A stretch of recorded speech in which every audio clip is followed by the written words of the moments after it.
Bonjour à tous, moi je m'appelle Sylvain Gley, je travaille à l'association Scalaire qui surveille la qualité de l'air depuis 2007 de façon opérationnelle sur Nouméa et depuis 2011 dans le sud de la Nouvelle-Calédonie. C'est mieux là? Ouais.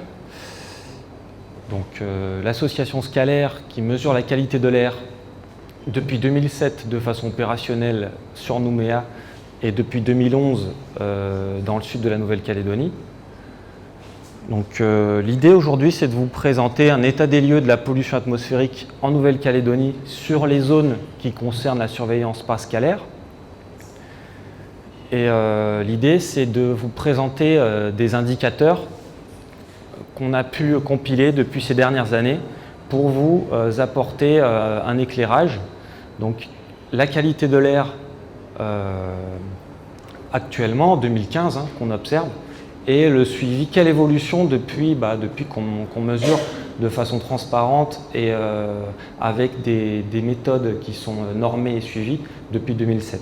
Donc, les polluants qui sont surveillés au niveau de l'agglomération et plus généralement au niveau des stations de mesure de Scalaire, ce sont les polluants qui sont réglementés au niveau européen et qui servent en fait de suivi de la pollution atmosphérique, notamment dans les villes. Vous avez donc quatre grands polluants, quatre grandes familles de polluants. Le dioxyde de soufre, qui est émis au niveau de la centrale thermique de Nouméa, c'est les quatre grandes cheminées qu'on voit sur Doniambo. C'est la source très majoritaire de SO2 sur Nouméa. Et également dans le sud de la Nouvelle-Calédonie, via l'unité de production d'acide sulfurique, qui effectivement est à base de soufre. Donc c'est un polluant qu'on appelle traceur de l'activité industrielle, puisque c'est vraiment l'industrie qui produit ces émissions de dioxyde de soufre. Nous avons les oxydes d'azote, avec le dioxyde d'azote qui est le polluant surveillé et traceur notamment du trafic routier.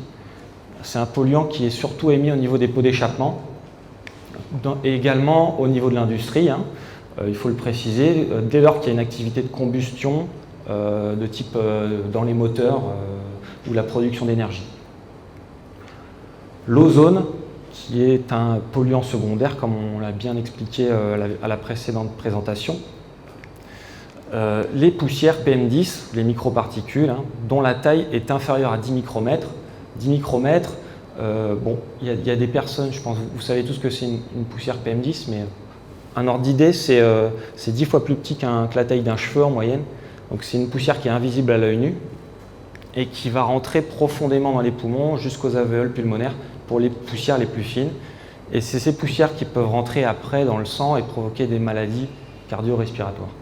Scalaire, c'est 5 stations de mesure sur Nouméa, des petites cabines qui sont équipées d'appareils comme des gros ordinateurs qui mesurent en continu la qualité de l'air.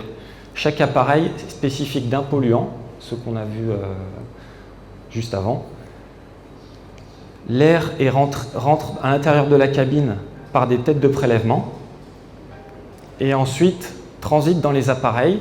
Et grâce à un système de communication, télécommunication, ces données arrivent sur nos ordinateurs et on peut après les exploiter et faire des communications auprès du public.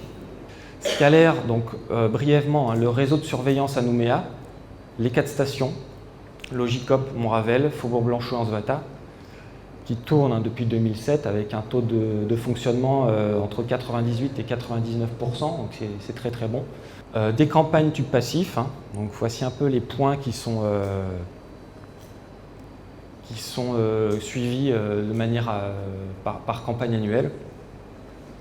Les sites de prélèvement de poussière PM10 et les JoJoN, qui sont en fait les sites qui correspondent aux stations fixes. Et les campagnes laboratoire mobile. Le laboratoire mobile, on peut le déplacer où l'on veut dès lors qu'on a une alimentation électrique. Depuis 2010, on a fait un peu plus d'une dizaine de campagnes. Dans le sud de la Nouvelle-Calédonie, nous avons une usine de traitement du nickel ici et des stations de mesure de la qualité de l'air définies par arrêté ICPE. avec des moyens de mesure équivalents à ceux qu'on retrouve à Nouméa. C'est les mêmes appareils, les mêmes méthodes de surveillance.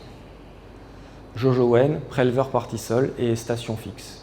J'ai voulu vous présenter tout d'abord une méthode, un indice qu'on utilise en fait pour caractériser la qualité de l'air de façon quotidienne. Les indices de la qualité de l'air qui sont calculés grâce aux données fournies par les stations de concentration en polluants. Concrètement, l'indice de la qualité de l'air correspond sur les stations à la valeur maximale des concentrations observées par polluants. Ce qui nous donne une échelle d'indice de la qualité de l'air qui va de très bon à mauvais. Grosso modo, en 2014, sur une année complète, vous avez les proportions d'indice de la qualité de l'air par station sur Nouméa et dans le sud de la Nouvelle-Calédonie. Ces indices, médiocres à mauvais, sont attribuables essentiellement au dioxyde de soufre, qu'on a vu tout à l'heure, et aux poussières fines, PM10. Vous avez une rétrospective des proportions d'indices par station, Logicop, Montravel, Faubourg-Blanchot et Anse-Bata, et par an, 2008-2014, c'est les années complètes de mesures par scalaire.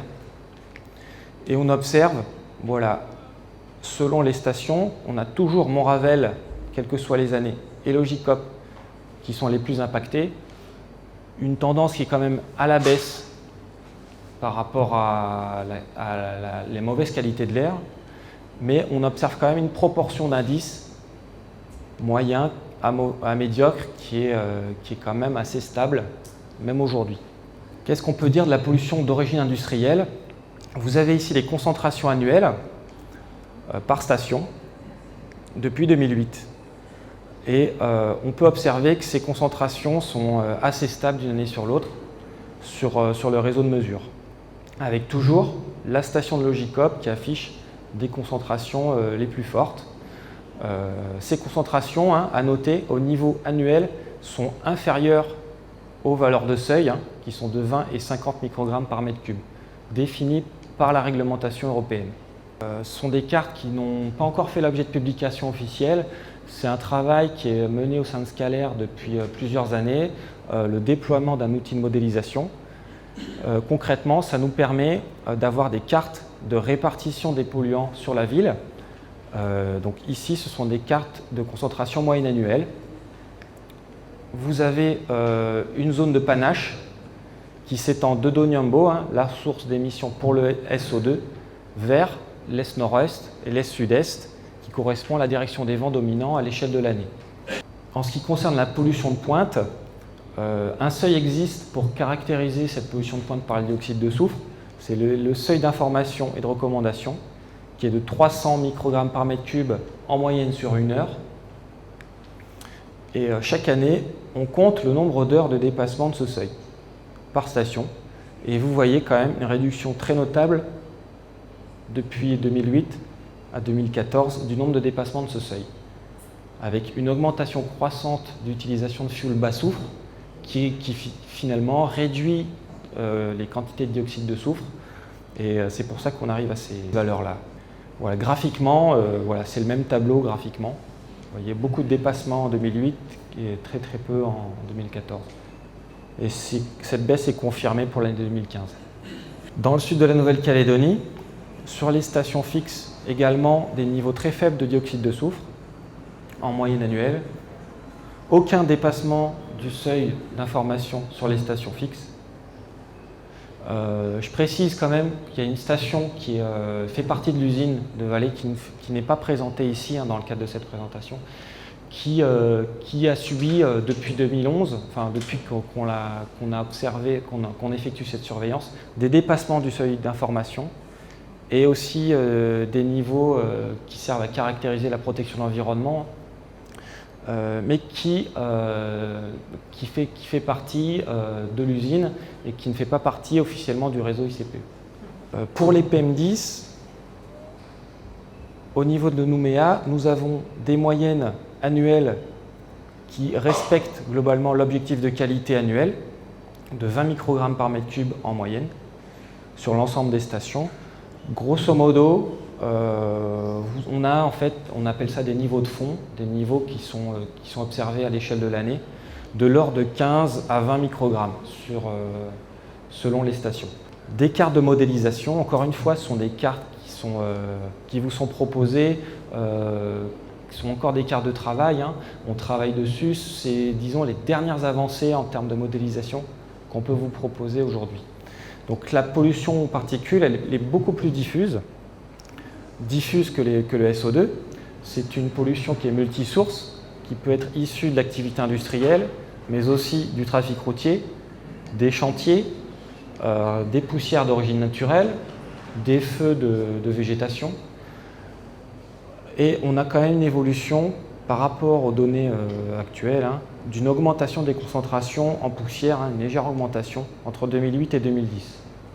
Au niveau de la pollution de pointe, ces poussières, on utilise également le seuil d'information de 50 microgrammes en moyenne sur 24 heures, hein, pour les poussières PM10, qui est dépassé occasionnellement à l'échelle de l'année, entre 3 et 5 dépassements par an sur Nouméa. Et également, dans le sud de la Nouvelle-Calédonie, des dépassements voilà, essentiellement sur la basse vie et sur la forêt nord. Pour la pollution d'origine routière, je vais vous présenter en fait les principales campagnes de mesure qui ont été réalisées grâce au laboratoire mobile aux abords des axes routiers. Donc, en 2010, la rue Gallieni, et entre 2012 et 2014, la voie de dégagement ouest, la rue Ekawe, qui sont deux entrées importantes de ville dans les déplacements domicile-travail. Donc la Save Express, hein, et la rue Ekawe, qui est en fait la rue qui vient du Mont d'Or. Et également dans la zone industrielle de Ducos, la route de la Baie des Dames.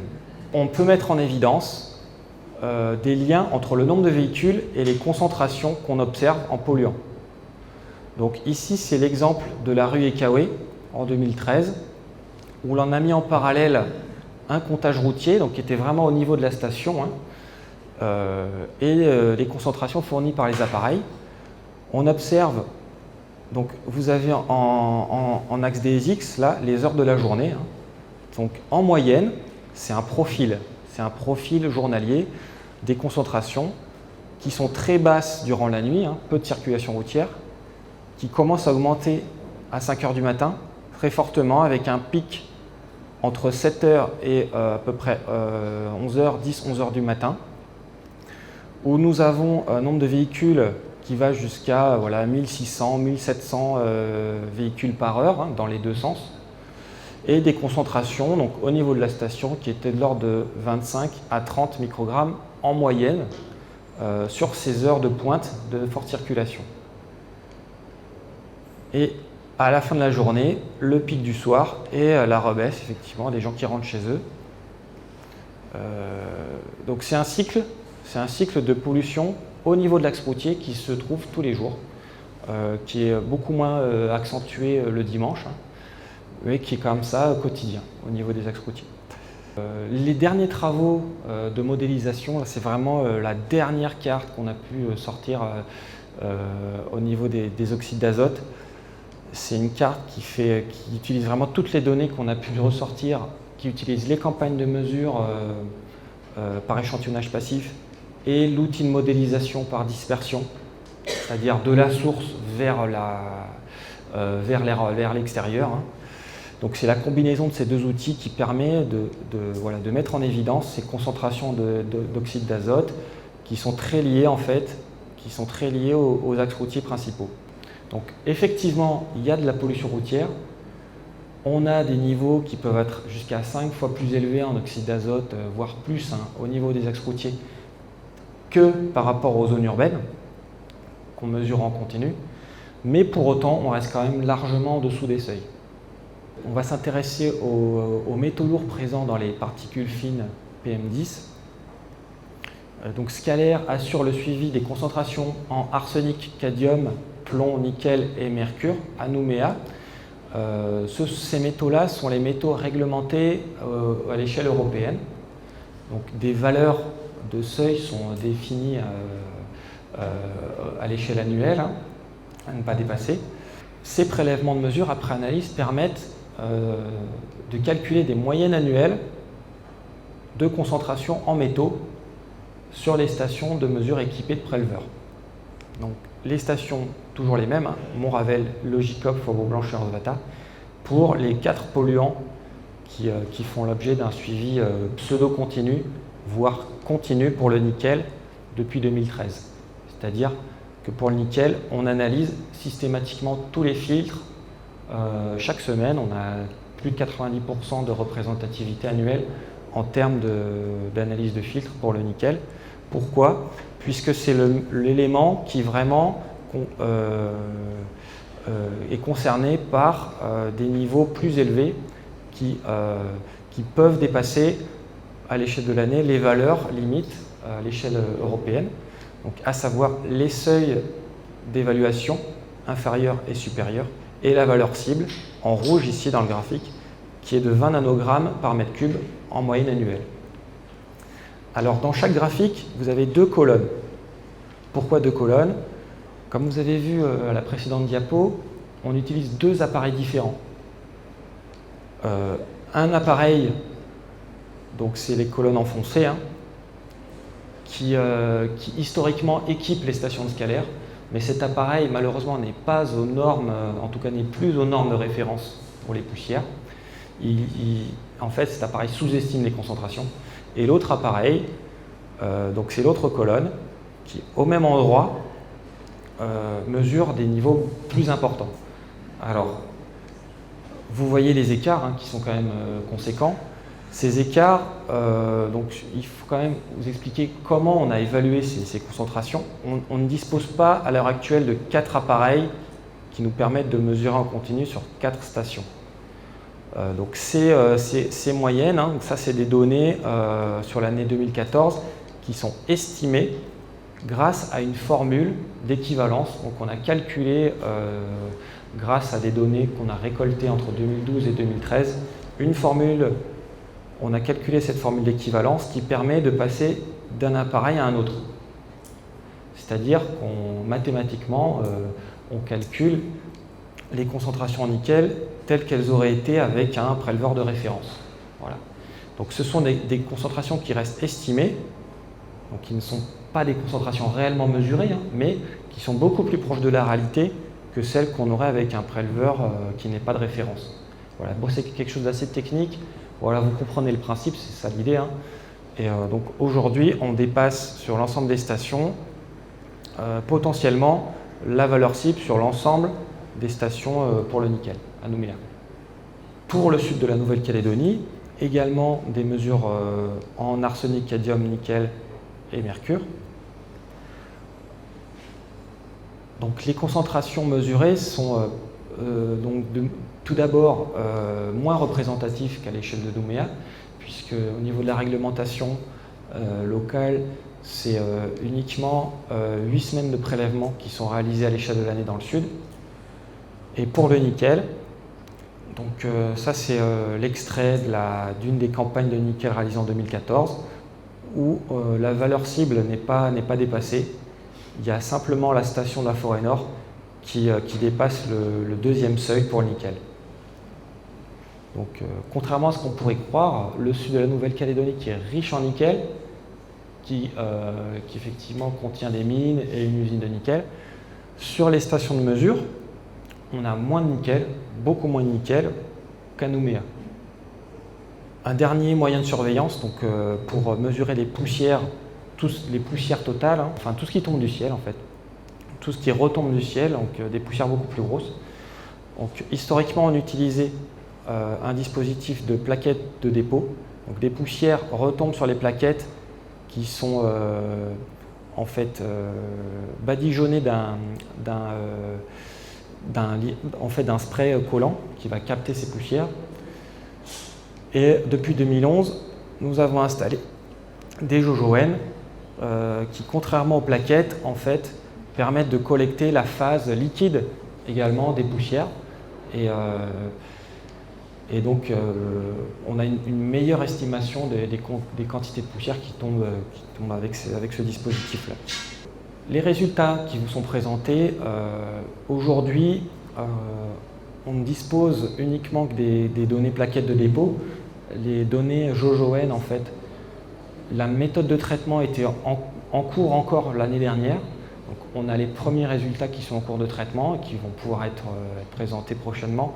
Là, aujourd'hui, c'est simplement un suivi des concentrations en poussière par plaquette de dépôt depuis 2009. Donc, on a cette échelle de dépôt qui nous sert d'indicateur, grammes par mètre carré par mois sur les stations. Et on a des concentrations en dépôt de 1 à 2 grammes par mètre carré par mois, grosso modo. Ce qui finalement assez peu. Hein. Si l'on compare ça, bon, il n'y a pas vraiment de normes européennes qui permettent de caractériser le taux d'empoussièrement.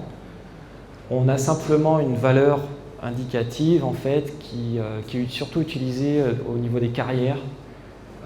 Donc c'est une norme allemande, je crois, qui a 350 mg par mètre carré par jour. Et vous voyez qu'en faisant la conversion, on en est assez loin en fait. En utilisant ce dispositif de plaquettes de dépôt, on a des pointes à 130, mais on est quand même loin de l'empoussièrement.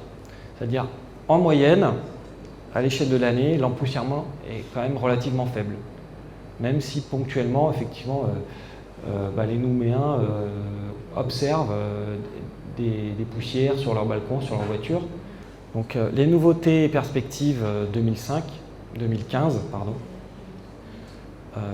Scalair mesure les COV depuis 2015, donc ces fameux composés organiques volatiles, à la demande de la DAS. Une trentaine d'espèces sont mesurées au cours de 4 campagnes réparties à l'échelle de l'année, donc réparties entre 2015 et 2016. C'est vraiment la première fois en Nouvelle-Calédonie que des mesures entre guillemets, publiques vont être réalisées dans l'air extérieur, dans l'air ambiant hein, qu'on respire, pour ces COV, avec un aussi grand panel de caractérisation. Également, cette année, l'installation d'un préleveur de pollen. Donc c'est cet appareil-là. Ça, c'est le site du Faubourg Blanchot de Météo France. Ce préleveur absorbe l'air et les pollens qui vont être collectés vont faire l'objet d'identification et d'analyse pour, d'une part, identifier les espèces présentes, celles qui pourraient être éventuellement allergènes, et à terme, définir un calendrier pollinique, c'est-à-dire au cours de l'année, à quelle saison on retrouve les pollens qui sont allergisants et qui peuvent causer des problèmes de santé aux personnes sensibles. Et on note, à partir de 2016, la mesure des PM2,5, donc c'est les microparticules très fines qui va se faire au niveau des stations fixes de Nouméa. Et également, ça vient aussi d'être validé au conseil d'administration de Scalair, des analyseurs d'air intérieur, donc, on l'a bien précisé à la précédente présentation. En air intérieur, il y a énormément de pollution, hein, contrairement à ce qu'on pourrait croire, de diverses formes, hein, beaucoup plus diverses parfois ce qu'on pourrait trouver à l'extérieur. Et cet analyseur permet d'évaluer la qualité de l'air grâce à la mesure du monoxyde de carbone, du dioxyde de carbone et de l'hygrométrie, qui permettent en fait de définir un indice de confinement. Et finalement, même si on ne va pas mesurer tout de suite les polluants type formaldéhyde, benzène en air intérieur, ça permet de faire une première estimation de ce niveau de qualité de l'air qu'on pourra éventuellement développer dans les établissements publics à l'avenir, dans les écoles, les crèches, comme ça se fait actuellement en métropole. Voilà, merci pour votre attention.